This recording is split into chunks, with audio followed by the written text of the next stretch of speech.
சிவாய நம. திருச்சிற்றம்பலம். ஞானாசிரியராகவும் ஞான குருவாகவும் எம்மை வழிநடத்தும் நம்பி ஆரூரர் திருவடிகளையும் அண்ணாமலை பெருமான் திருவடிகளையும் மனம் மொழி மெய்களால் வணங்கி மகிழ்கின்றேன்.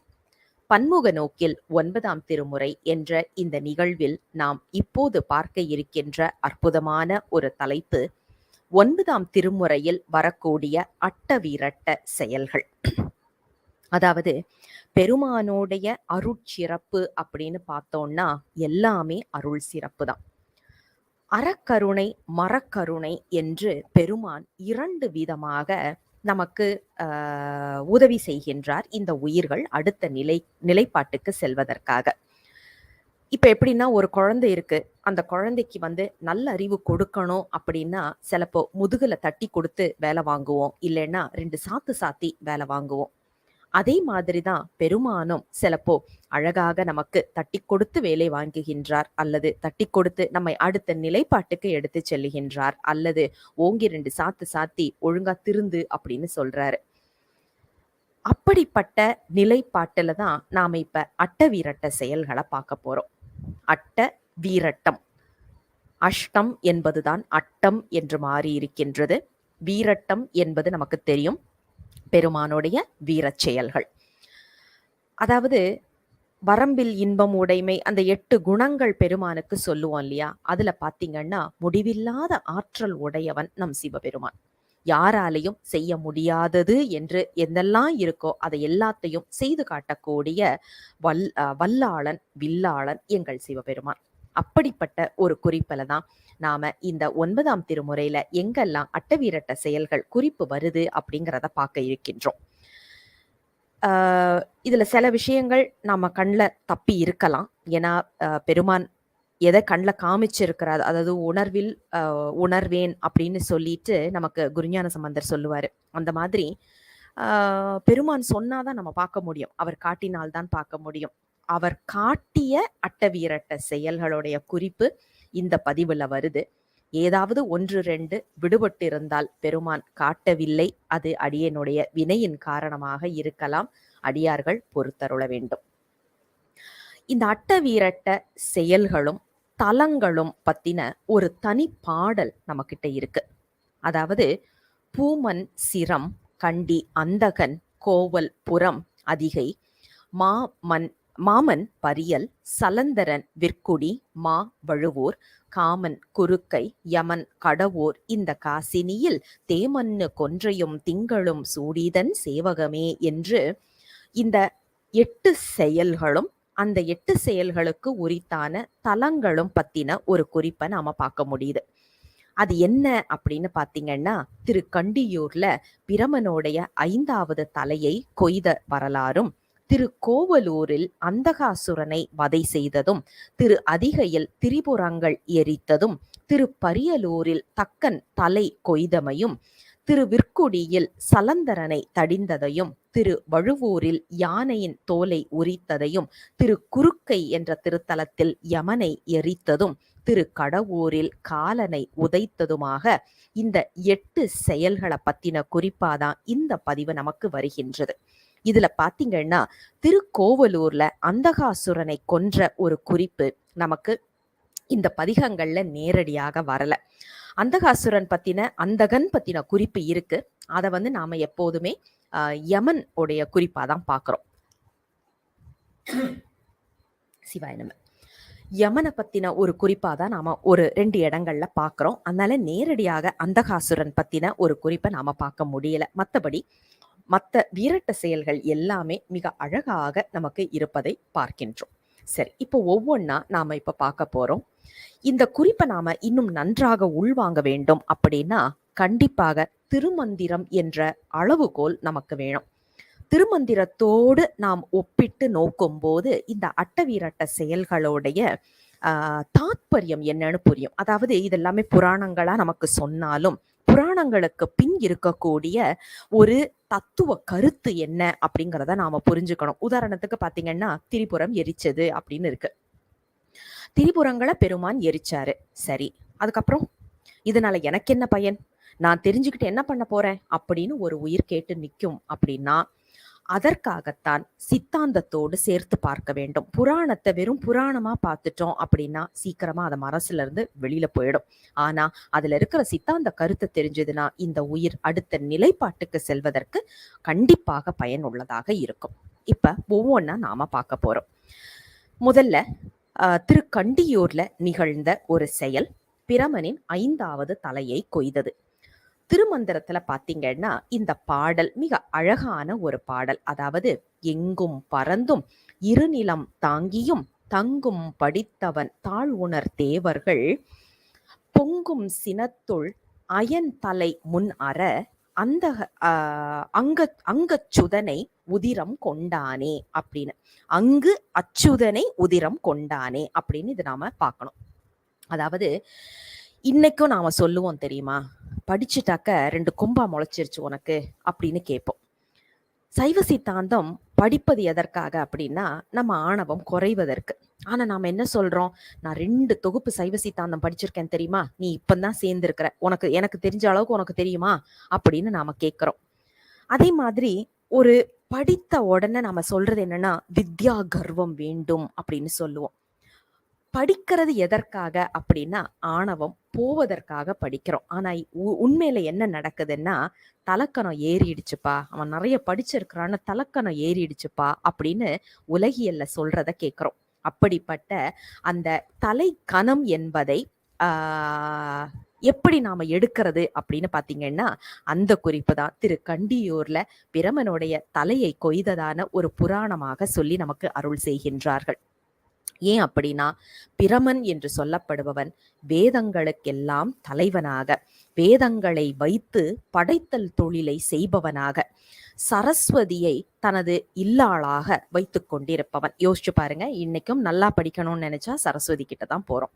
சரஸ்வதியோடைய கணவன் அப்படின்னா அந்த குடும்பமே நன்றாக கல்வி கற்றவர்கள். அப்போ கல்வியினால் வரக்கூடிய செருக்கை அழித்து அருள் செய்தவர் நம் பெருமான். ஏன் அப்படின்னா நமக்கு திருக்குறள்ல வர்ற மாதிரி நாம படிக்கிறதோடைய பலன் என்னன்னா தாளை வணங்கா தலை அப்படிங்கிற ஒரு குறிப்பை நாம பார்க்கணும்.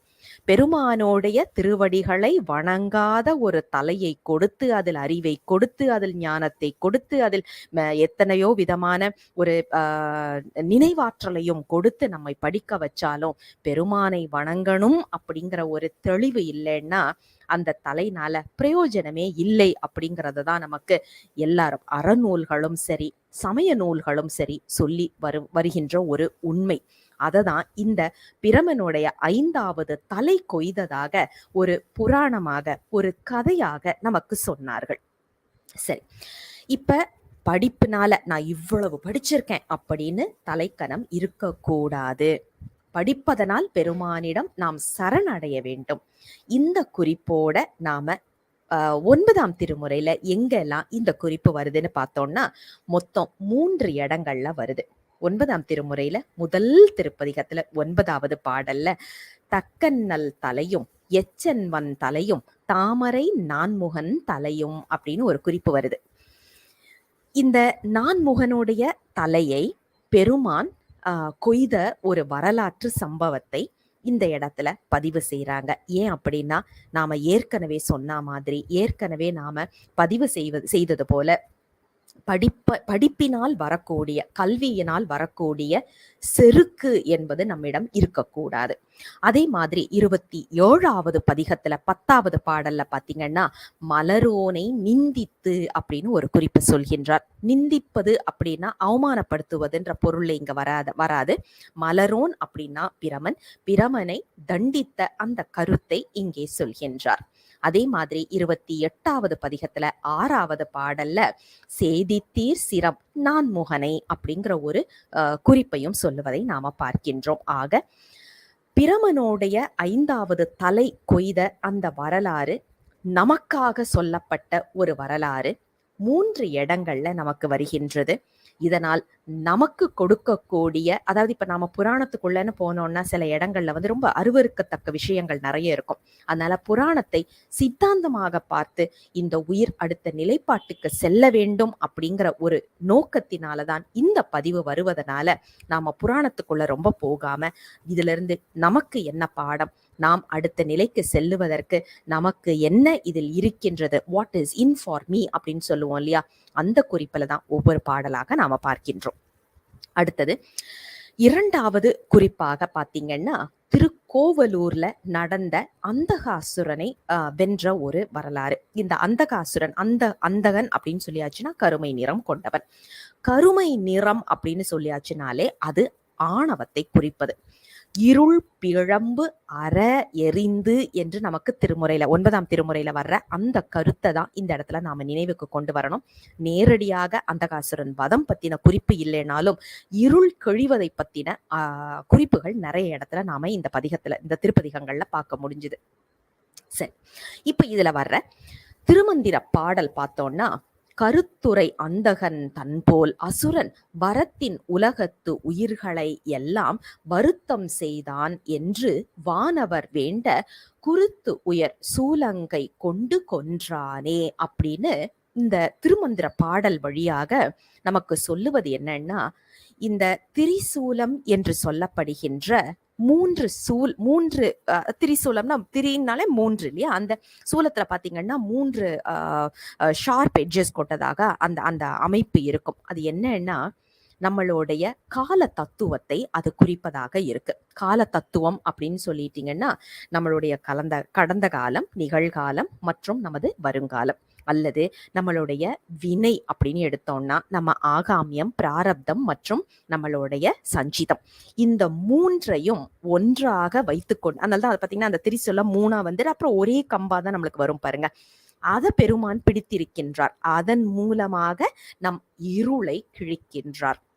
என்ன குறிப்புன்னா, நம்மளுடைய வினை காலத்தினால், நாம கால தத்துவத்தினாலையும் நியதி தத்துவத்தினாலேயும் நாம சேர்க்கிற அந்த வினைகளை பெருமான் என்ன செய்கின்றார், அதை வைத்து நம் அறிவில் இருக்கக்கூடிய அறியாமையை விளக்குகின்றார். அந்த குறிப்பை தான் நாம அந்தகாசுர வதத்தில் நாம பார்க்க வேண்டி இருக்கின்றது.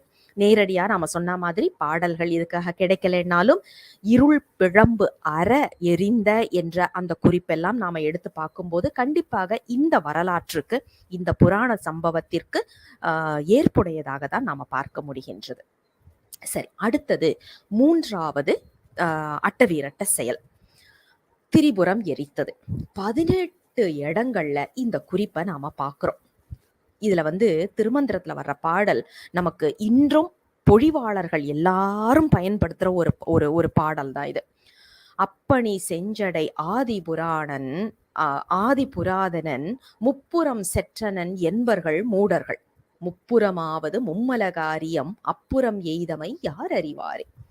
அதாவது 3 புறங்களை எரித்தான் அப்படின்னு சொல்லுவாங்க.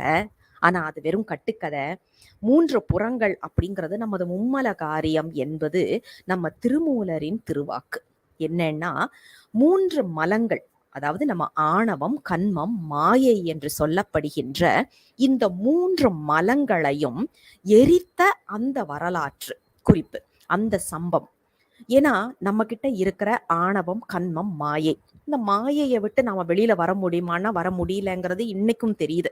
உதாரணத்துக்கு நாம இப்போ உட்காந்து அற்புதமா பேசிக்கிட்டு இருக்கிறோம், அங்க யாராவது ஒருத்தர் பஜ்ஜி சுட்டாங்கன்னா நம்ம மூக்கு அந்த பக்கம் போயிடுது. இந்த பக்கம் ஏதாவது டிவியில அழகான ஒரு காட்சி காமிச்சாங்கன்னா நம்ம கண்ணு அந்த பக்கம் போயிடுது. நல்ல ஒரு இசை கேக்குது அப்படின்னா காது அந்த பக்கம் போயிடுது. அப்போ யோசிச்சு பார்த்தா நம்மளுடைய அந்த பாசம் என்று சொல்லப்படுகின்ற அந்த 3 மலங்கள்ல மாயை தான் சுலபமா விட்டு வெளியில வரக்கூடியது. ஆனா அதுவே நம்மளை இந்த ஆட்டம் ஆட வைக்குது. அடுத்தது நம்ம கன்மம். சொல்லுவோம் தெரியுமா, எல்லாம் தெரியுதுப்பா, என்னமோ அந்த நேரத்துல எனக்கு மூளை கெட்டு போச்சு அப்படின்னு சொல்லுவோம். ஏன் இதை நான் செய்தேன்னே எனக்கு தெரியல, மூளை கெட்டு போய் செய்துட்டேன் அப்படின்னு சொல்றோம். அது கன்மத்தினால வர்றது. இந்த மாயையும் கன்மமும் சுலபமா வெளியில வரக்கூடியதுல இருந்தே வர முடியலையே. ஆணவம் என்பது இருப்பதே தெரியாத அளவுக்கு நம்ம கிட்ட இருக்கு. அதை விட்டு அவ்வளவு சீக்கிரம் வெளியில வர முடியுமான்னா முடியாது. அப்ப இதுக்கு என்ன வேணும், வேற ஒருவர் வந்து அதை எரிக்க வேண்டும். அந்த வேறொருவர் யார் அப்படின்னா அதுதான் செஞ்சடை ஆதி புராதனன், நம்ம சிவபெருமானால மட்டுமே செய்யக்கூடிய ஒரு வேலை. ஏன் அப்படின்னா நம்மளுடைய ஆணவம் என்பது, நம்ம கிட்ட அந்த ஆணவம் இருக்குங்கிறதே நமக்கு தெரியாத அளவுக்கு நம்மை இருளில் அழுத்தி கொண்டு இருப்பது. யாராவது ஒருத்தர் வந்து இன்னைக்கு எப்பா உன்கிட்ட ஆணவம் நிறைய இருக்குன்னு சொன்னா நம்ம என்ன பண்ணுவோம்? யாரை பார்த்து என்ன வார்த்தை சொன்ன? எனக்கு ஆணவம் இருக்கு தையா தக்கான்னு குதிப்போம். அதுவே ஆணவத்தின் வெளிப்பாடு. உட்கார்ந்து ஏதாவது ஒரு விஷயத்துக்கு அழறோமா? அழறோம்னா என்ன பொருள்? அதுவும் ஆணவத்தின் வெளிப்பாடு. சிவபெருமான் ஆட்டுவிக்க நான் ஆடுகின்றேன் அப்படிங்கிறது தெரியாம எல்லாம் ஏன் தலையில ஓடுதுன்னு நினைக்கிறதுனால வர்ற அழுகை. ஒருவர் மேல கோபம் வருது. ஏன் கோபம் வருது? அவங்க எனக்கு கெடுதல் செய்துட்டாங்கன்னு கோபம் வருது. ஆனா எய்தவன் இருக்க அம்பை நோவானேன் என்பது தான் நம்ம சைவ சித்தாந்தம் சொல்கின்ற ஒரு கருத்து. பெருமான் அந்த வினையை யார் மூலமாக எந்த நேரத்தில் எப்படி கூட்டுவிக்க வேண்டுமோ அப்படி கூட்டுவிக்கின்றான். இங்க ஒரு ஆள் மேல நாம கோவப்படுறதை விட எய்தவனிடம் நாம் கோவப்பட வேண்டும். ஆனா அதை செய்யாம ஒரு ஆள் மேல கோவப்படுறோமா, அப்பவே நம்மளுடைய ஆணவம் அங்க தலைக்கு மேல நிக்குதுன்றது தெரியணும். நம்மளுடைய அழுகை, நம்மளுடைய கோபம், நம்மளுடைய பயம், இந்த உணர்வுகள் எல்லாமே ஆணவத்தின் ஒரு, அதாவது சொல்லுவாங்க இல்லையா, ஆணவத்தை சுத்தி இருக்கக்கூடிய அந்த பிற கைகள். அததான் நாம இன்னைக்கு உணர வேண்டிய ஒரு விஷயம். அமைதியா உட்காந்துட்டோம் அப்படின்னா வேற விஷயம். ஆனா ஒரு விஷயத்துக்கு அழறோம், ஒரு விஷயத்துக்கு கோவப்படுறோம், ஒரு விஷயத்துக்கு இயலாமையில தவிக்கிறோம், ஏதோ ஒரு ஒரு உணர்வுல நாம சிக்கிறோம் அப்படின்னா ஆணவம் நம்மிடம் இருக்கு. அது கண்டிப்பா நமக்கே இருக்குன்னு தெரியுது. ஆணவம் இல்லைன்னா இந்நேரம் தான் முக்தி அடைஞ்சு போயிருப்போம் இல்லையா? இன்னும் இங்க உட்காந்துக்கிட்டு இந்த பேசிக்கிட்டு உட்காந்துட்டு இருக்கோம்னாலே நமக்கு ஆணவம் இருக்குன்னு தெரியும். இப்ப இந்த ஆணவம், கன்மம், மாயை இந்த மூன்றையும் அழிப்பதற்கு யார் வேண்டும் அப்படின்னா இது மூன்றிலும் மாட்டாத ஒருவன் தான் வேணும். அதுதான் நம்மளுடைய ஆதி புராதனன். இதத்தான் நமக்கு திருமந்திரம் மிக அழகாக சொல்கின்றது. 3 கோட்டைகள் ஒரே நேரத்துல பறந்துகிட்டு இருந்தது. வெள்ளி கோட்டை, தங்க கோட்டை, இரும்பு கோட்டை. பெருமான் பார்த்த மாத்திரத்துல, சிரிச்ச மாத்திரத்துல அது அழிஞ்சிருச்சு அப்படின்லாம் சொல்றோம் இல்லையா? யோசிச்சு பாத்தீங்கன்னா நம்ம கிட்ட இருக்கிற அந்த ஆணவம், கன்மம், மாயை தான் இந்த தங்க கோட்டை, இரும்பு கோட்டை, வெள்ளி கோட்டை. பெருமானோடைய ஒரு புன்சிரிப்பு போதும் அதை அழிப்பதற்கு. பெருமான் நம்மை பார்த்து சிரிப்பதற்கு நாம் என்ன செய்ய வேண்டும் அப்படின்னா நல்ல பிள்ளையா இருக்கணும். இப்ப யோசிச்சு பாருங்க, நாம நல்ல பிள்ளையா அம்மா அப்பா சொல்றத கேட்டுட்டு இருந்தோம்னா நம்மளை பார்க்கும் போதே நம்ம அம்மா அப்பா ஒரு சின்ன சிரிப்பு, புன் சிரிப்பு நம்ம மேல கொடுப்பாங்க. சண்டித்தனம் பண்ற பிள்ளையா இருந்ததுன்னா நம்மளை பார்த்து அம்மா அப்பா சிரிக்கவா செய்வாங்க? கோபம் தானே வரும். அப்ப நாம என்ன செய்யணும்? பெருமானுக்கு பிடித்த விஷயங்களை செய்து கொண்டிருக்க வேண்டும். என்ன பிடிக்கும்? அவரே சொல்லிட்டாரு, எப்பா எனக்கு நீ பாடினா பிடிக்கும்பா, நீ பாடுங்கிறாரு. நாம பாடிக்கிட்டே இருந்தா நாம நல்ல பிள்ளையா இருப்போம். நம்ம நல்ல பிள்ளையா இருந்தா பெருமான் நம்ம பார்த்து சிரிச்சுக்கிட்டே இருப்பாரு. அவர் சிரிக்க சிரிக்க நம்ம கிட்ட இருக்கிற ஆணவம், கன்மம், மாயை அழிய போகுது. இவ்வளவுதானே. எவ்வளவு சுலபமான ஒரு வழி நமக்கு அருளாளர்கள் சொல்லி வச்சிருக்கிறாங்க. ஆனா அதுலயே நாம எவ்வளவு திணறோம் பாருங்க. அதுவும் நம்மளுடைய ஆணவத்தோடைய ஒரு வெளிப்பாடு தானே, கன்மத்தோடைய ஒரு ஒரு இன்ஃப்ளூயன்ஸ் தானே. இப்ப நாம என்ன செய்யணும்னா இந்த பதிகங்கள்ல வர்ற மாதிரி அதை பாடி பாடி பாடி, பெருமானே என்னுடைய 3 மலங்கள் என்கிட்ட இருக்குன்னு எனக்கு தெரியுது, வெளியில வர தெரியல, நீயே இதுல இருந்து வெளியில கொண்டு வா அப்படின்னு பெருமானிடம் நாம் சரணடைய வேண்டும். இதுல பாத்தீங்கன்னா 18 இடங்கள்ல நமக்கு திரிபுரம் எரித்தது இருக்கின்றது நேரடியாக. மறைமுகமாகவும் நிறைய இடங்கள்ல இருக்கு. நாம ஏற்கனவே சொன்ன மாதிரி பெருமான் காட்டியவைகளை உங்களிடம் பகிர்ந்து கொள்கின்றேன். மிச்சது அடியேனுடைய வினை காரணமாக பெருமான் அடியேனுக்கு காட்டாமல் விட்டிருக்கின்றார் என்றுதான் நான் எடுத்துக்கொள்கின்றேன் இந்த இடத்துல. முதல்ல பாத்தீங்கன்னா 9ஆம் திருமுறையில முதல் திருப்பதிகத்துல 6வது பாடல்ல மேரு வில் வீரா அப்படின்னு ஒரு குறிப்பு. இதுலயும் பாருங்க, அந்த மலையை வளைத்து பெருமான் வந்து அம்பு எய்துகின்றார். அம்பு கூட எய்தல, பெருமான் வந்து அந்த வில்லா வச்சிருக்கிறது எதை வச்சிருக்கிறாரு அப்படின்னா மேரு மலையை. இதுல ஒரு அறிவியல் தத்துவமும் நம்ம பார்க்கணும். மலையை எங்கேயாவது வளைக்க முடியுமா? இரும்பு, தங்கம் போன்ற உலோகங்களை வளைக்க முடியும். கல்லை வளைத்து நாம் எங்கேயாவது பார்த்திருக்கின்றோமா அப்படின்னா முடியாததை செய்யக்கூடியவன் தான்ப்பா எங்க சிவபெருமான். மலையவே வளைச்சிருக்கிறான் அப்படின்னா உன்னையா வளைக்க மாட்டான் அப்படின்னு நம்மளுடைய அருளாளர்கள் நம்மிடம் சொல்லுகின்ற அற்புதமான ஒரு குறிப்பு. 2வது இடத்துல பாருங்க, முதல் திருப்பதிகத்திலே 10வது பாடல். மருளார் இடம் கொள் முப்புறம் வெந்து அவிய வைதிகத்தேர் ஏறிய ஏறு சேவகனே. பெருமான் வந்து அந்த முப்புறங்களை எரிக்க போறாரு. அதுக்கு என்ன ஒரு பாவலாலாம் காமிக்கிறாரு பாருங்க. அவர் தேர்ல ஏறி போறாரா, வில் எடுத்துட்டாரா, மலையை எடுத்துட்டாரு. அந்த தேர் என்ன அப்படின்னா வைதிக தேர். அவருக்கு வந்து வேதங்களே தேராக வருகின்றது அப்படின்னு சொல்லிட்டு அதே மாதிரி 2வது திருப்பதிகத்துல 9வது பாடல் பாத்தீங்கன்னா, செருநெடு மேரு வில்லின் முப்புறம் தீ விரித்த சிற்றம்பல கூத்தா என்ற குறிப்பை பார்க்கிறோம். அதே மாதிரி 3வது திருப்பதிகத்துல முதல் பாடல், சிரவாதவர் புறம் செற்ற. சிரவாதவர்னா அந்த அடங்காம சுத்திட்டு இருக்கிறாங்கன்னு சொல்லுவாங்க தெரியுமா, அந்த மாதிரி. அதாவது அறிவு வளர்ச்சி இல்லாதவர்கள், அவர்களுடைய புறம் செற்ற. ஏன் அப்படின்னா, நம்ம அறிவு வளராம தடுப்பது எது? நம்மளுடைய ஆணவம், கண்மம், மாயை. இந்த 3 தான். யாராவது ஒருத்தர் நமக்கு தெரியாத ஒரு விஷயத்த சொல்ல வந்தாங்கன்னா, நீ என்னை விட நிறைய படிச்சிருக்கியா, எனக்கு அதை விட தெரியும் அப்படின்னு சொல்றோம் இல்லையா? நம்ம ஆணவம் அங்க இன்னும் படிக்கிறத நமக்கு தடுக்குது, நம்ம அறிவு வளர்ச்சியை தடுக்குது. அல்லது நம்ம கண்மம் எங்க ஒண்ணு சொல்லிக்கிட்டே இருப்பாங்க, நம்ம கவனம் வேற எங்கேயாவது போயிடும், நம்ம கண்மத்தோடைய ஒரு இன்ஃப்ளூயன்ஸ்னால. அல்லது நம்மளுடைய மாயை, அதுவும் நம்மளை இழுக்கதான் செய்யுது. நல்ல ஒரு விஷயம் சொல்லிக்கிட்டு இருக்கிறாங்க, சைவ சித்தாந்தத்தை பத்தி சொல்லிட்டு இருக்கிறாங்க, அந்த இடத்துல வடை சுடுற ஒரு வாசனை வந்துச்சுன்னா டபக்குன்னு நம்ம மூக்கு அந்த இடத்துல நம்ம தள்ளிட்டு போயிடுது. அப்ப இந்த சிரவாதவர் அப்படின்னு சொல்றது வெளியில எங்கேயும் தேட வேண்டாம், நம்ம கிட்டேயே இருக்கக்கூடிய ஆணவம், கண்மம், மாயை அப்படிங்கிற குறிப்பு. அதே மாதிரி 5வது இடம் எதுன்னு பாத்தீங்கன்னா, 5வது பாடல் 5வது பதிகம் 2வது பாடல், செற்றவர் புறங்கள் செற்றயம் சிவனை அப்படிங்கிற குறிப்பும். 6வது பாடல்ல 6வது திருப்பதிகத்துல 6வது பாடல்ல பாத்தீங்கன்னா முழுசாவே, வேந்தன் வளைத்தது மேருவில் நான் அரவு கணை வெங்கணை செங்கண் மால் போந்த மதிலணி முப்புறம் பொடியாட வேத புறவி தேர் சாந்தை முதல் அயன் சாரதி கதி அருள் என்று அந்த முழு அதை சொல்லுவாங்க இல்லையா, அந்த மேடை அலங்காரம்னு சொல்லுவாங்கல்ல, அந்த மாதிரி அந்த இடத்த முழுவதுமே நமக்கு கண்முன் கொண்டு காட்டும் விதமாக இந்த பாடல் இருப்பதை பார்க்க முடிகின்றது. அதே மாதிரி 6வது திருப்பதிகத்திலே 11வது பாடல், புறகால காம புராந்தகன் அப்படின்னு வருது. இதுல இந்த புறம் அப்படிங்கிறது முப்புறங்கள் எரித்த ஒரு குறிப்பை பார்க்கிறோம். 7வது திருப்பதிகத்துல 8வது பாடல், வகை மிகும் அசுரர் மாள வந்து உழிஞை என்றால் மதில், வானமர் விளைத்த என்ற அந்த குறிப்பையும் நாம பார்க்கிறோம். அதே மாதிரி 11வது திருப்பதிகத்துல 6வது பாடல், முனைப்படு மதில் 3 எரித்த நாயகனே. 13வது பதிகத்துல 5வது பாடல், எருது வாகன நாம் எயில்கள் 3 எரித்த ஏறு சேவகனுமாம் என்ற குறிப்பும். 13வது பதிகத்துல 6வது பாடல், கொண்ட நான் பாம்பா பெருவரை வில்லில் குறுகலர் புறங்கள் 3 எரித்த கண்டனே அப்படின்ற குறிப்பும். 13வது பதிகத்தில் 7வது பாடல்ல நிசிசரர் இருவரோடு ஒருவர், இதை நாம 7ஆம் திருமுறையோட ஒப்பிட்டு பார்க்கணும்.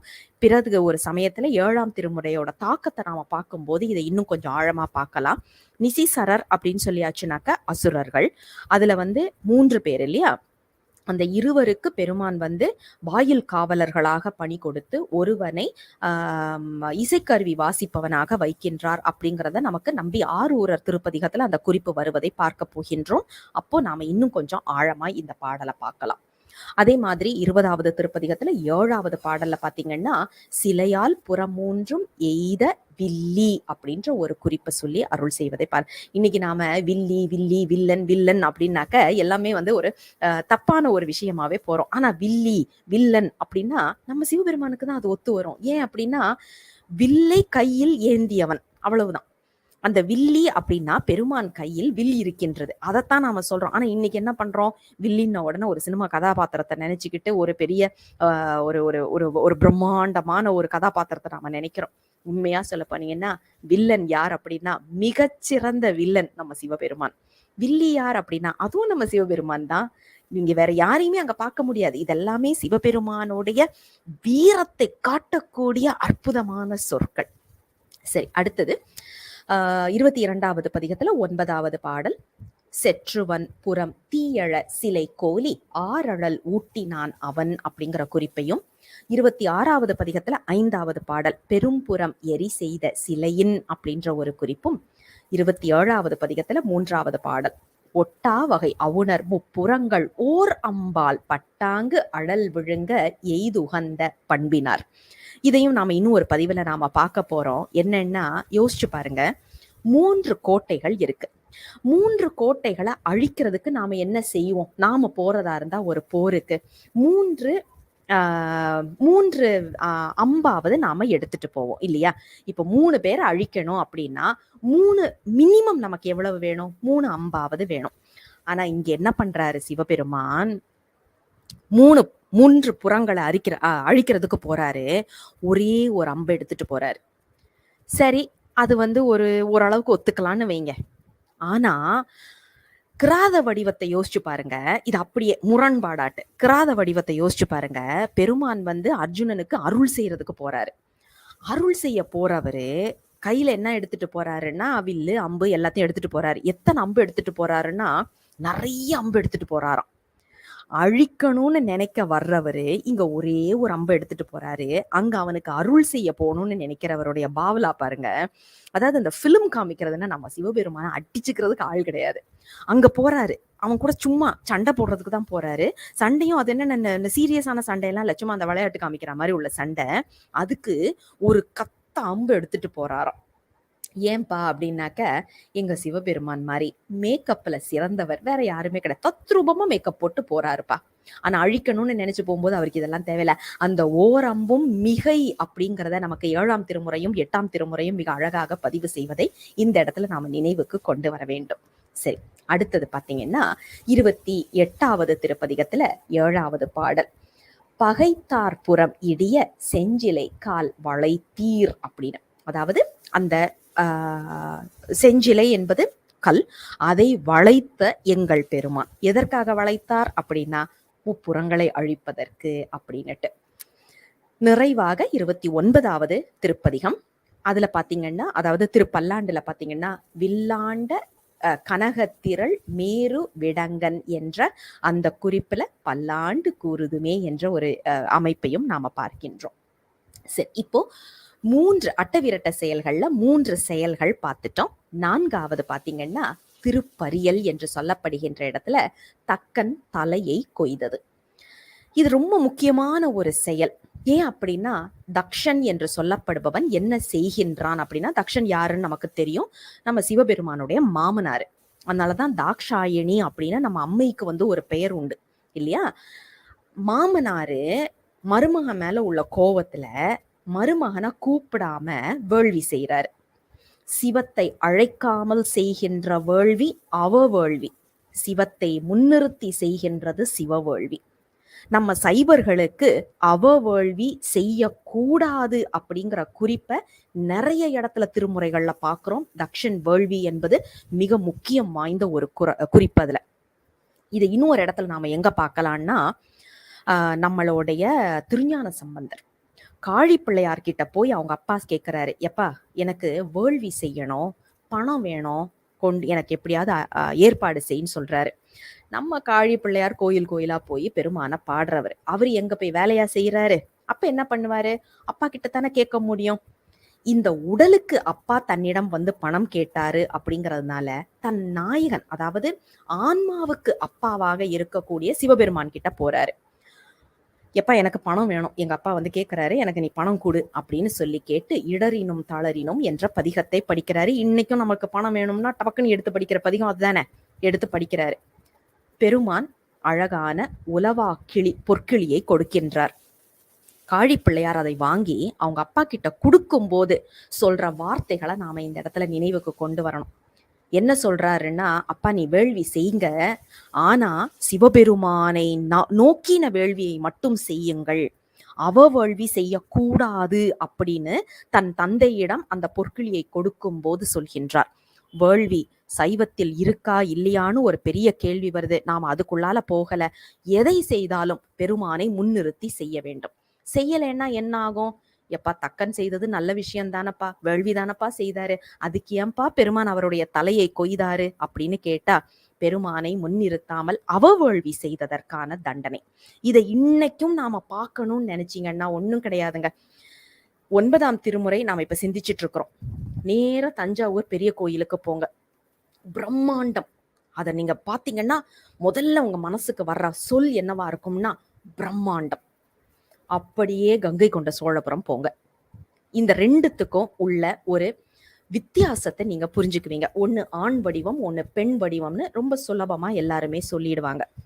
இந்த கதையை நாம கொஞ்சம் பின்னோக்கி போனோம் அப்படின்னா, ராஜராஜ சோழன் கிட்ட அவங்க சித்தப்பா சொல்றாரு, நான் மகாலிங்கேஸ்வரன் ஒரு கோயில் கட்டுறேன், நீ பார்க்கணும் அப்படின்னு சொல்றாரு. நம்ம ராஜராஜ சோழன் சிவபெருமானை எப்படி பார்த்திருக்கிறாரு அப்படிங்கிறத கொஞ்சம் இந்த இடத்துல நாம கற்பனை செய்து பார்க்கணும். மகாலிங்கேஸ்வரர், அவர் கனவுல என்னன்னா மகாலிங்கேஸ்வரர். அப்ப அந்த மகாங்கிறத விஸ்வரூபமா அவர் பார்த்திருக்கிறாரு. அப்ப இந்த கோயிலுக்கு அவர் போறாரு. போனா சின்னூண்டு சிவலிங்கம். அப்ப அவருக்கு ஒரு ஏமாற்றம் வருது.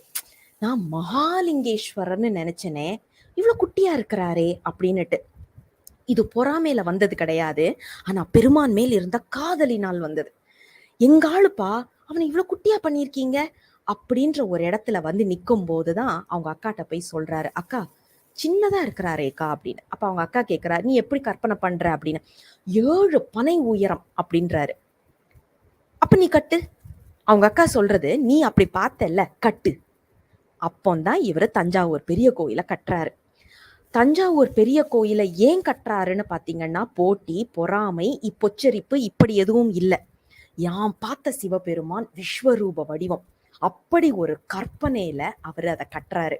கடைசி வரைக்கும் மிக நேர்த்தியாக, மிக அழகாக அந்த கோயிலை முடித்து கொடுக்கின்றார் பெருமான். ஒரு 4-5 சிற்பங்கள் தான் அதுல சரிபட செய்யவில்லை, அது நமக்கே தெரியும். ஏன் அப்படின்னா ராஜராஜ சோழனுடைய காலம் அது முடிந்து விட்டது. அடுத்து வர்றது ராஜேந்திர சோழன். அவர் என்ன பண்றாரு, எங்க அப்பா கோயில் கட்டினாரு, நானும் கட்டணும் அப்படின்னு நினைக்கல. எங்க அப்பா கோயில் கட்டினாரா, அதை விட பெருசா நான் கட்டணும். அந்த அந்த தோரணை சொல்லுவோம்ல, அதை விட நான் செய்யணும். நாம சமையல் செய்யும் போதே தடவை ஒரு விஷயம் செய்தோம், சமைச்சோம் அப்படின்னா அது அவ்வளவு ருசியா வராது. 2வது தடவை செய்யும் போது நல்லா வரும். 3வது, 4வது, 5வது தடவைன்னு போது நம்ம ஒரு எக்ஸ்பர்ட் ஆயிடுவோம். இது எல்லா விஷயத்திலையும் பொருந்துமா? சிற்பக்கலைக்கும் அது பொருந்தும். தஞ்சாவூர் பெரிய கோயில் கட்டும் போது அந்த சிற்பிகள் முத எல்லாத்தையும் செய்யறாங்க. ஆனா ராஜேந்திர சோழன் கட்டுற கங்கை கொண்ட சோழபுரத்துக்கு வரும்போது அவங்களுக்கு ஏற்கனவே எக்ஸ்பீரியன்ஸ் ஆயிடுது. அப்ப யோசிச்சு பாருங்க, அந்த சிற்பங்கள் இன்னைக்கும் நீங்க அதை உணர்வீங்க. ராஜராஜ சோழனுடைய கோயிலுக்கும் கங்கை கொண்ட சோழபுரத்துக்கும் நீங்க வந்தீங்கன்னா, கங்கை கொண்ட சோழபுரத்துல உள்ள சிற்பங்கள் அழகு, அப்படி ஒரு நேர்த்தி, அப்படி ஒரு அழகு நீங்க பார்க்க முடியும். இதுக்கு வேறுபாடு நீங்க கண்கூட பார்க்க முடியும். சரியா? இப்ப நீங்க இதை அப்படியே எடுங்க. ஆனா கங்கை கொண்ட சோழபுரத்தை சாமி முடிக்க விடல.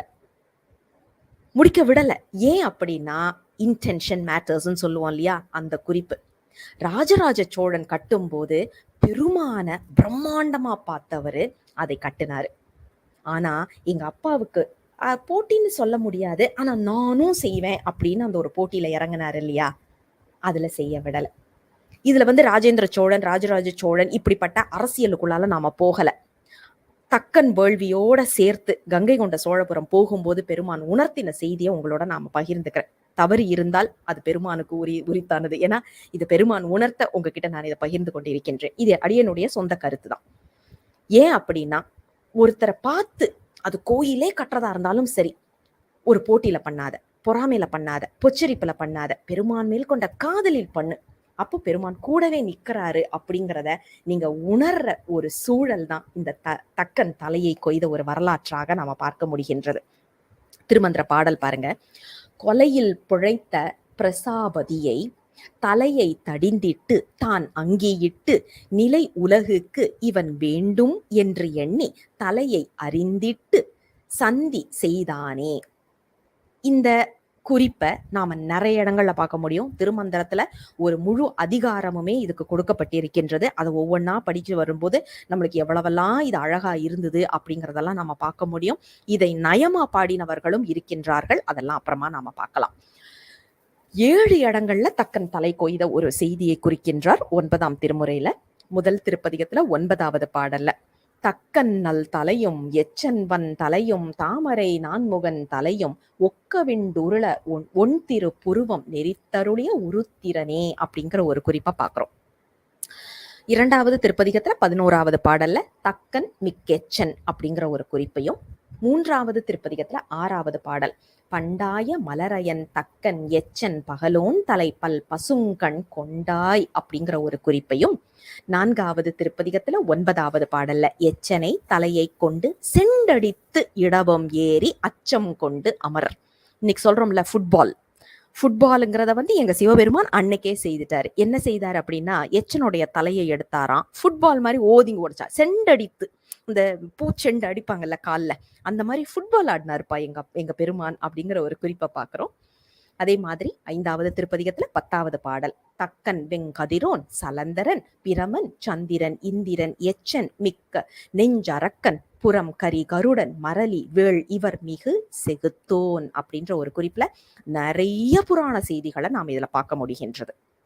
அதே மாதிரி 6வது திருப்பதிகத்துல 7வது பாடல். கிற்போம் என தக்கன் வேள்வி புக்கு எடுத்து ஓடி கெட்ட அத்தேவர்கள் சொல் போலும் அப்படிங்கிற குறிப்பை பார்க்கிறோம். 28வது திருப்பதிகத்துல 9வது பாடல்ல அன்று அருக்கனை பல் இருத்து அப்படின்னு சூரியனுடைய பல்லை உடைச்ச அந்த வரலாறு, அந்த ஒரு குறிப்பையும் நாம பார்க்கிறோம். சரி, இப்ப அடுத்தது 5வது குறிப்பு, புராண குறிப்பு. அட்டவிரட்ட செயல் சலந்தரனை தடிந்தது. இது 2 இடங்கள்ல தான் நாம பார்க்க முடிகின்றது 9ஆம் திருமுறையில. அதுவும் நேரடியாக இல்லாமல் திருமாலுக்கு சக்கரம் கொடுத்த அந்த வரலாற்றோடு சேர்த்து தான் நாம பார்க்க முடிகின்றது. திருமந்திர பாடல் பார்த்தீங்கன்னா, எங்கும் கலந்தும் என் உள்ளத்து எழுகின்ற அங்க முதல்வன் அருமறை ஓதி பால் பொங்கும் சலந்தரன் போர் செய்ய நீர்மையின் அங்கு விரற் குறித்து ஆழி செய்தானே அப்படின்னு அந்த அழகான தனது திருவிரலால் அந்த சக்கரத்தை வரைந்து அழித்த அந்த அந்த குறிப்பை நமக்கு வந்து எடுத்து சொல்லுவதை பார்க்கின்றோம். என்னன்னா, நீ எப்படிப்பட்ட உடல், ஏற்கனவே ஒரு தடவை நம்ம பார்த்துட்டோம், நீ படிப்புல எவ்வளவு பெரிய பிஸ்தாவா இருந்தாலும் கவலை இல்லை, அப்ப பெருமான் வந்து தலை கிள்ளிட்டாருன்னு பார்த்தோம். இதுல உடல், நீ உடல்ல எவ்வளவு பெரிய ஒரு குத்துச்சண்டை வீரன் அப்படி இப்படின்னு என்னென்னமோ இருக்கு இல்லையா, அந்த மாதிரி எவ்வளவு பெரிய, இன்னைக்கு ஆங்கிலத்தை சொன்னோம்னா மேட்சோ மேன் அப்படிங்கிறோம் இல்லையா, எப்படி வேணாலும் ஒரு பலசாலியா இருந்துக்கும். ஆனா எங்க சிவபெருமான் பக்கத்துல ஒரு பருப்பும் வேகாதுப்பா அப்படிங்கிற குறிப்பைத்தான் மிக அழகாக நாம இந்த இடத்துல பாக்குறோம். 2 இடங்கள்ல நாம பாக்குறோம். முதல்ல 5வது திருப்பதிகத்துல 10வது பாடல்ல நேரடியாகவே சலந்தரன் என்ற குறிப்பை பாக்குறோம். அது அல்லாமல் 27வது பதிகத்துல மாலுக்கு ஆழி ஈந்து அப்படின்ற ஒரு குறிப்பை வச்சு அந்த சலந்தரனுடைய புராணத்தை நமக்கு நினைவுக்கு கொண்டு வருகின்றார். அப்படிதான் நாம இதை பார்க்க வேண்டி இருக்கின்றது. அடுத்தது 6வது குறிப்பு. இது வந்து யானை உரித்தது திருவழுவூர்ல நடக்கக்கூடிய ஒரு சம்பவம். முத்தி கொழுவி முழங்கு எரி வேள்வியுள் அத்தி உரி அரணார் அவத அருகிலார் சத்தி கருதிய தாம்பல தேவரும் அத்தீயின் உள் எழுந்து அன்ற கொலையே என்று ஒரு குறிப்பு சொல்கின்றார். என்னன்னா, இந்த புராணம் நம்ம எல்லாருக்குமே தெரிஞ்சதுதான். வேள்விகள் தான் போதும், பெருமான் வேண்டாம் அப்படின்னு நினைக்கிறவங்க பெருமான் அந்த வேள்வி மூலமாக ஒரு கொலை யானையை பெருமான் மேல் ஏவுகின்றார்கள். பெருமான் என்ன பண்றாரா, அதை உரிச்சு மேல போர்த்திக்கிறார். அப்ப அந்த அந்த வழுவூர் போனீங்கன்னா ஒரு அழகான சிற்பம் இருக்கும். பெருமான் வந்து அழகா அதை உரிச்சு போத்துற மாதிரியும், பக்கத்துல வந்து அம்மை முருகப்பெருமான அப்படியே அணைச்சிட்டு நின்று அந்த பயம் தெரிகிற மாதிரி மிக அழகாக அதை செய்திருப்பாங்க. இதுல நமக்கு தெரிஞ்சுக்க வேண்டியது ஒண்ணு, அம்மை திருவருள், பெருமானுடைய அருள் சக்தி, அது மட்டும் இல்ல உலகமாகா சக்தி வாய்ந்தவள், அவ பயப்படுறா அப்படிங்கிற ஒரு குறிப்பை அங்க ஏன் வச்சிருக்கிறாங்க அப்படிங்கிறத பார்க்கணும். இந்த ஆணைங்கிறது என்னன்னு பார்ப்போம்.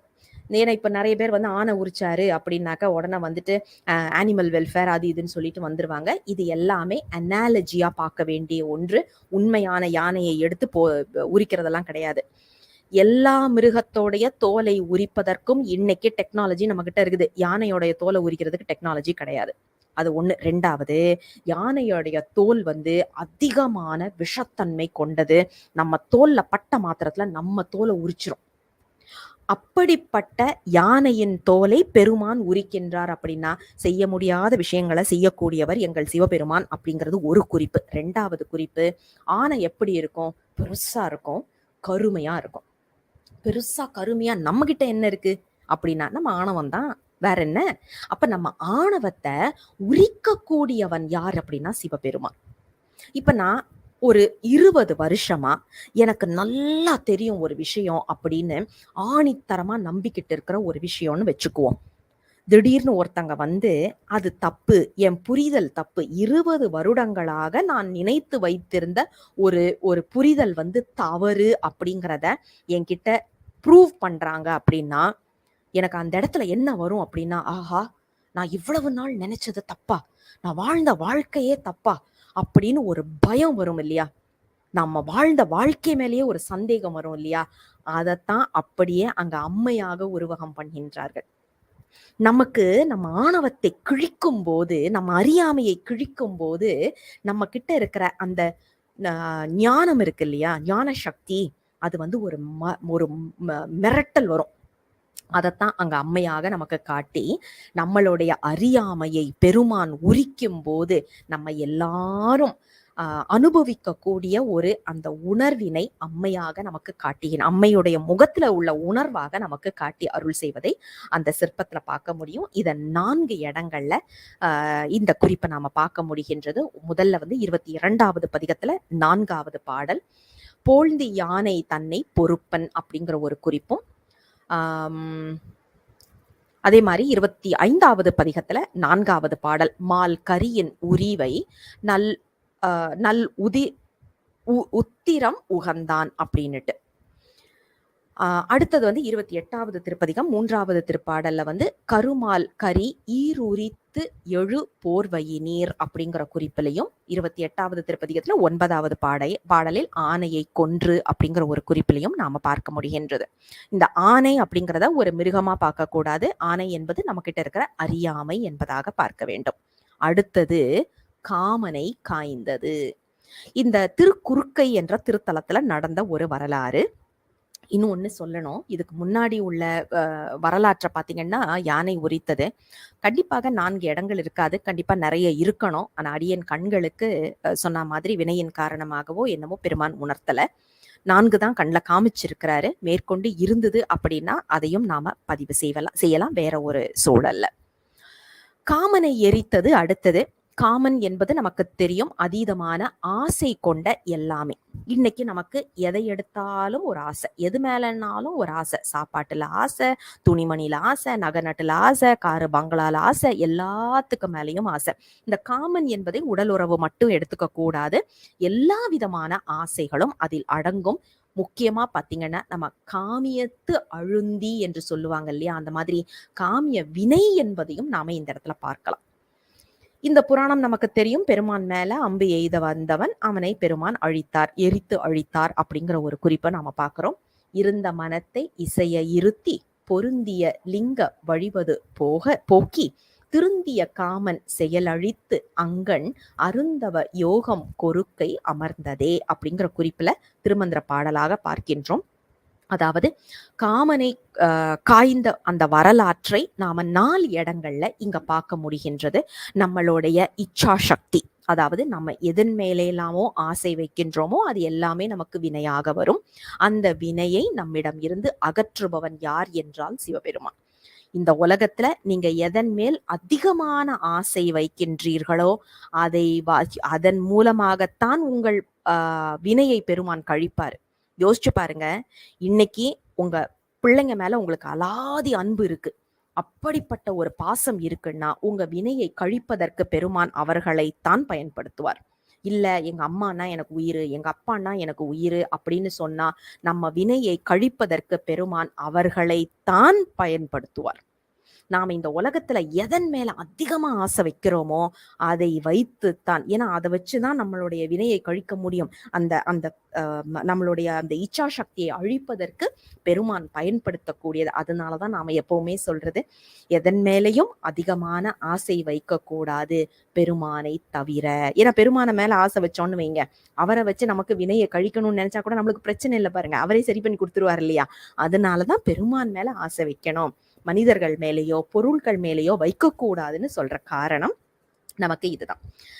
இதுல பாத்தீங்கன்னா முதல் திருப்பதிகத்துல 5வது பாடல்ல காமனாசா அப்படிங்கிற குறிப்பையும், 2வது திருப்பதிகத்துல 11வது பாடல காமன காலன் தக்கன் மிக்கெச்சன், இந்த இதெல்லாம் பார்க்கும்போது இதுல காமன் அப்படிங்கிற குறிப்பு வர்றதையும், 5வது திருப்பதிகத்துல 10வது பாடல்ல வேள், அதாவது வேள் என்று சொல்லப்படுவது காமன், அந்த குறிப்பையும், 6வது திருப்பதிகத்துல 11வது பாடல்ல காம புராந்தகன், அந்த புறம், காலம், காமன், புராந்தகன் அந்த குறிப்பிலையும் பார்க்க முடிகின்றது. நிறைவாக வரக்கூடிய காலனை உதைத்தது. காலனை உதைத்தது அப்படின்னா நம்ம எல்லாருக்குமே தெரியும், திருக்கடவூர்ல நடந்த நிகழ்வு. இன்றும் 60வது கல்யாணம், 70ஆம் கல்யாணம், 80வது கல்யாணம் என்று நாம திருக்கடவூர்ல சென்று செய்து கொண்டிருப்பதை இன்றும் நாம பார்க்க முடிகின்றது. இத நமக்கு திருமூலர் மிக அழகாக யோக நிலையாக நமக்கு எடுத்து சொல்லுகின்றார். இப்ப அடுத்த ஒரு கேள்வி வரலாம், ஏங்க நாங்க காலனை உதைக்கிறாரு அப்படின்னா அப்ப எங்களுக்கு சாவே வராதா அப்படின்னு ஒரு கேள்வி கேட்கலாம். சைவ சித்தாந்தத்தின்படி நம்ம எல்லாருக்குமே தெரியும், பதியினை போல் பசுபாசம் அனாதி. அப்ப இந்த உயிருக்கு அழிவு கிடையாது, உயிர் அழியாது, உடல் தான் அழியும். இந்த உடல் எடுத்தோம் அப்படின்னா எப்பவுமே மேனுஃபேக்சரிங் டேட் இருந்துச்சுன்னா எக்ஸ்பைரி டேட் கண்டிப்பாக இருக்கும். அப்ப ஏதாவது ஒரு காலத்துல நாம இந்த உடலை விட்டு போயே ஆக வேண்டும். அதுல வேற வழியே மாற்று கருத்தே கிடையாது. அப்ப காலனை உதைத்தது அப்படின்னு எதை சொல்ல வர்றாங்க அப்படின்னு பாத்தீங்கன்னா, சைவ சித்தாந்தத்தை பொறுத்த வரைக்கும் மரணத்திற்கு யாரும் பயப்படுவது இல்லை. ஏன்னா நான் எங்க அப்பாட்ட தானே திருப்பி போறேன், எங்க அப்பாட்ட இருந்து வந்தேன், திருப்பி எங்க அப்பாட்ட போறேன். இதுல நான் பயப்படுறதுக்கு ஒண்ணுமே கிடையாது. ஆனா எதற்காக பயந்தார்கள் நம்மளுடைய அருளாளர்கள் அப்படின்னா, யமன் வருவதற்கு பயந்தார்கள். இது என்னங்க முரண்பாடா இருக்கு, சாவறதுக்கு பயப்படல யமன் வர்றதுக்கு பயப்படுறாங்க அப்படின்னா என்ன பொருள்னா, யமன் நம் உயிரை கவர்ந்து சென்றால் நமக்கு மீண்டும் மறுபிறவி உண்டு. அப்ப காலன் வந்துட்டான்னா என்ன பொருள், நமக்கு திருப்பியும் இந்த சுழல்ல நம்ம மாட்ட போறோம்னு பொருள். அதற்காக பயந்தார்கள். அப்ப நாம என்ன செய்யணும், பெருமானுடைய திருப்பதிகங்களை படிச்சு படிச்சு படிச்சு படிச்சு பெருமானுடைய பதிகங்கள்லயே அழுந்தி இருக்கும் போது காலனை வரவிட மாட்டார் பெருமான்.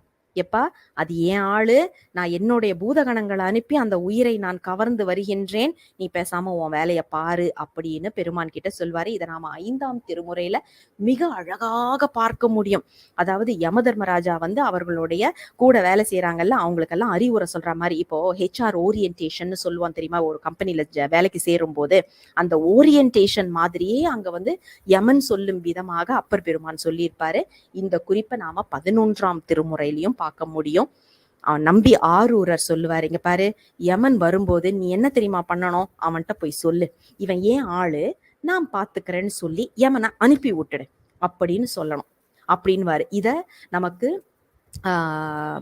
திருப்புகள்லையும் நாம இந்த குறிப்பை பார்க்கணும். ஆக அருளாளர்கள் எல்லாரும் சொன்ன ஒரு விஷயம் என்னன்னா, காலன் வரக்கூடாது. மரணத்துக்கு அவர்கள் பயப்படல, ஆனா காலனுக்கு பயந்தார்கள். ஏன் அப்படின்னா மறுபிறவி உண்டு என்பதற்காக. அதனால காலன் வேண்டாம், ஆனா பூதகணங்கள் என்னை எடுத்து செல்லலாம் அப்படிங்கிற குறிப்புல தான் நமக்கு பார்க்க முடிகின்றது. இது 8 இடங்கள்ல நாம பார்க்க முடியுது. அட்ட விரட்ட செயல்கள்ல 8வது செயலை 8 இடங்கள்ல பார்க்க வைக்கிறாரு பெருமான். முதல் பதிகத்துல 5வது பாடல்ல காலகாலா என்ற குறிப்பும், 2வது பாடல்ல பதிகத்துல 11வது பாடல்ல காமன காலன் தக்கன் மிக்கெச்சன் படக்கடை கணிந்தவன் அப்படிங்கிற ஒரு குறிப்பையும், 5வது பதிகத்துல 10வது பாடல்ல மரளி அப்படிங்கிற குறிப்பிலையும், 6வது பதிகத்துல 11வது பாடல்ல புறகால காம புராந்தகன் அப்படிங்கிற குறிப்பிலையும், 23வது பதிகத்துல 3வது பாடல்ல உலர்ந்த மார்க்கண்டிக்கு ஆகி அக்காலனை உயிர் சக உதை கொண்ட மலர்ந்த பாதங்கள் அப்படின்னு அந்த குறிப்பு அழகா சொல்லி அருள் செய்கின்றார். அடுத்தது 26வது பதிகத்துல 7வது பாடல், ஆருயிர் காவல் இக்கருமையாலே அந்தனர் மதலை நின் அடி பணிய கூர்நுனை வேற்படை கூற்றம் சாய குறைகளல் பணிகொள என்ற மார்க்கண்டேயனுடைய வரலாற்றை சொல்லி அருள் செய்வதை பார்க்கின்றோம். 27வது பதிகத்துல 7வது பாடல், ஆவா இவர் தம் திருவடி கொண்டு அந்தகன். இதுலதான் அந்தகன்கிற சொல் நேரடியா வருது, ஆனா அது அந்தகாசுரன் கிடையாது. இதுல காமனை தான் சொல்றத பாக்குறோம். மூவா உடல் அவிய கொன்று உகந்த முக்கண்ணர் அப்படிங்கிற குறிப்பை பாக்குறோம். அடுத்தது நிறைவாக 28வது பதிகத்துல 9வது பாடல், காலனை கோள் இழைத்தீர் அப்படிங்கிற குறிப்பையும் பார்க்கிறோம். ஆக அட்ட வீரட்ட செயல்களாக பெருமானோடைய கருணை, இதுவும் ஒரு கருணை தான். ஆனா நான் சொன்ன மாதிரி ஏற்கனவே தட்டி கொடுத்து வேலை வாங்கி கொடுக்கறதும், நல்ல ஓங்கி முதுகுல 2 தட்டு சாத்துறதுமாக நாம பாக்குறோம் இல்லையா. இது 8மே முதுகுல ஓங்கி சாத்துறதோடைய ஒரு குறிப்பா தான் நாம பார்க்க முடிகின்றது. ஆக திருக்கண்டியூர், திருக்கோவலூர், திரு அதிகை, திருப்பரியலூர், திருவிற்குடி, திருவழுவூர், திருக்குறுக்கை, திருக்கடவூர் என்ற இந்த 8 இடங்களையும் மானசீகமாக தரிசனம் செய்வதற்கு இன்றைக்கு பெருமானின் கருணை அருள் செய்தது அப்படின்னு தான் நாம சொல்லணும். இது 9ஆம் திருமுறையில வரக்கூடிய ஒரு சில அட்டவீரட்ட செயல்களை நாம பார்த்தோம். இது நாம ஏற்கனவே சொன்ன மாதிரி எதையெல்லாம் கண்ணில் காண்பித்தாரோ, கருத்தில் நிறுத்தினாரோ அதை பதிவு செய்துள்ளோம். இதற்கு மேற்கொண்டு ஏதாவது விடுபட்டிருந்தால் அடியேனின் வினை காரணம் என்று அடியேனை பொறுத்தருள வேண்டும். கண்டிப்பாக வேறு ஒரு பதிவில் அதை சேர்த்து விடலாம் என்ற ஒரு குறிப்போடு இந்த பதிவை நிறைவுக்கு கொண்டு வருகின்றேன்.